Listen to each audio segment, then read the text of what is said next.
চাঁপাইনবাবগঞ্জে রপ্তানিযোগ্য আম পরীক্ষার কেন্দ্রে নেই কোয়ারেন্টাইন কর্মকর্তা। এতে কৃষকের দুশ্চিন্তা থেকেই গেছে। কৃষি বিভাগ বলছে নিয়োগের কাজ চলছে। জেলাটিতে প্রথমবারের মতো আম পরীক্ষার এই কেন্দ্র স্থাপন করা হয়। এতে ঢাকায় যাওয়ার বিড়ম্বনা থেকে বাঁচার আশায় আছেন চাষিরা। মোহাম্মদ রফিকুল আলমের পাঠানো তথ্য চিত্রে ডেস্ক রিপোর্ট।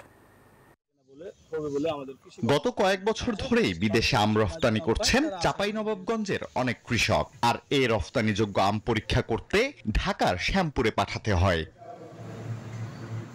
তবে এই বিড়ম্বনা থেকে বাঁচতে চাঁপাইনবাবগঞ্জের আম গ্রেডিং, শর্টিং ও শোধন কেন্দ্র স্থাপন করেছে রফতানিযোগ্য আম উৎপাদন প্রকল্প। চলতি মৌসুমেই এ শোধন কেন্দ্রের সুবিধা পাবেন চাঁপাইনবাবগঞ্জের 5 উপজেলার আম চাষি ও বাগান মালিক। তবে শোধন কেন্দ্রে রফতানিযোগ্য আম তৈরির সব সুযোগ সুবিধা থাকলেও কোয়ারেন্টাইন কর্মকর্তা না থাকায় ফাইটোস্যানিটারি সনদের জন্য আবার ঢাকায় যেতে হবে। বান্ডেল থাকলে প্রতি সেনমানিতে টাকা বাঁচবে। বিকাশ সেনমানি বান্ডেল কিনে জিতুন প্রতি লেনদেনে। আম মৌসুমে অস্থায়ীভাবে একজন কোয়ারেন্টাইন কর্মকর্তা নিয়োগের দাবি কৃষকের। এখানে যে ফ্যাসিলিটিটা করা হয়েছে, এখানে আমি হট ওয়াটার ট্রিটমেন্ট, তারপরে গ্রেডিং, শর্টিং, তারপরে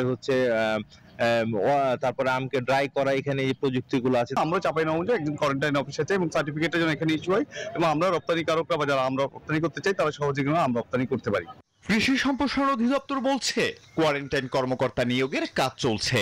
ভবিষ্যতে যদি এরকম কোয়ারেন্টাইন অফিসার নিয়োগ দেওয়া হয় এবং সরাসরি যদি এখান থেকে আমের প্যাকেজিং করে এখান থেকে ডাইরেক্ট যদি আমরা বিদেশে রপ্তানি করতে পারতাম, তাহলে এই রপ্তানির গতিটা আরো বাড়তো এবং আরো বেশি হতো বলে আমি বিশ্বাস করি। অদূর ভবিষ্যতে সরকার বা আমরা এই বিষয়ে কাজ করব। চাঁপাইনবাবগঞ্জ থেকে চলতি মৌসুমে 1,20,000 মেট্রিক টন আম আমদানির আগ্রহ দেখিয়েছে চীন।